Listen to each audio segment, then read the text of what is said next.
با دل سرشاری مهر و افتخار سوی خانه می شتابم بعد کار. تا ببینم روی فرزندی عزیز گرم بوسم نرم گیرم در کنار.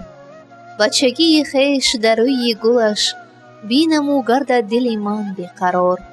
طفل من روزی شود مردی کلام با گذشت سالهای بیشمار. نامور گردد چو رستم پهلوان حفظ بنماید وطن از دشمنان.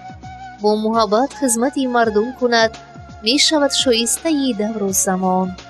با دل سرشاری مهر و افتخار سوی خانه می شتابم بعد کار. تا ببینم من دوام عمر خویش گرم بوسم نرم گیرم در کنار.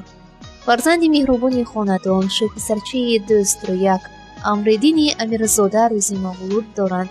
3 سال شدند.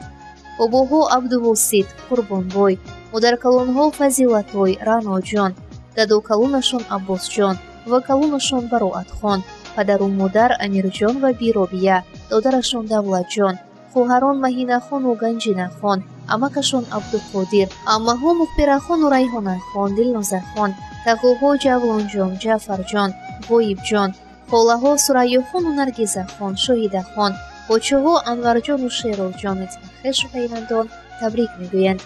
برای فرزند مهربان خاندان امردین امیرزاده عمر دراز، صحت و سلامتی، خوشبختی‌های نورسی، عقل رسا را خواهانیم.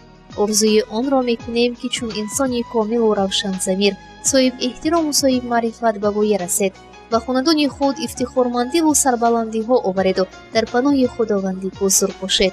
خورشید تابانی ما، نور دو چشمان ما، در فضای عمر ما، بخت ما، ایمان ما، شوجوانی بر کمال، بخش میوه چون نم نهال، دان قدر زندگانی با عقل و حسن و جمال. فرزند فرزانه‌ای صاحب این زمان شو، کلال شو جانی مادر، عالم و قهرمان شو. زادروز فرخنده بود.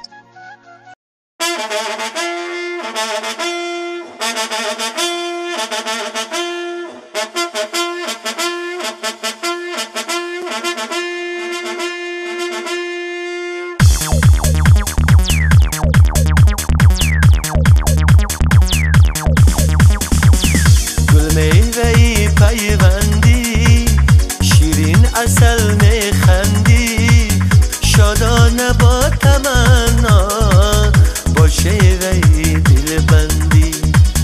گل میوهی پیوندی شیرین عسل میخندی شادانه با تمنا با شیوهی دل بندی. شادانه با تمنا با شیوهی دل بندی.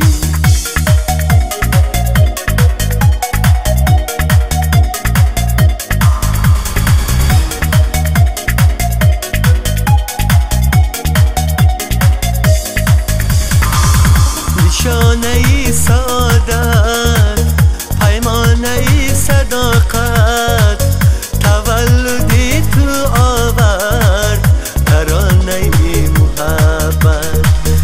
نشانه ای سعادت، پیمانه ای صداقت، تولدی تو آورد ترانه ای محبت. گل میوه‌ای پیوندی شیرین عسل میخندی شادانه با تمنا با شیوه‌ای دل بندی. شادانه با تمنا با شیوه‌ای دل بندی.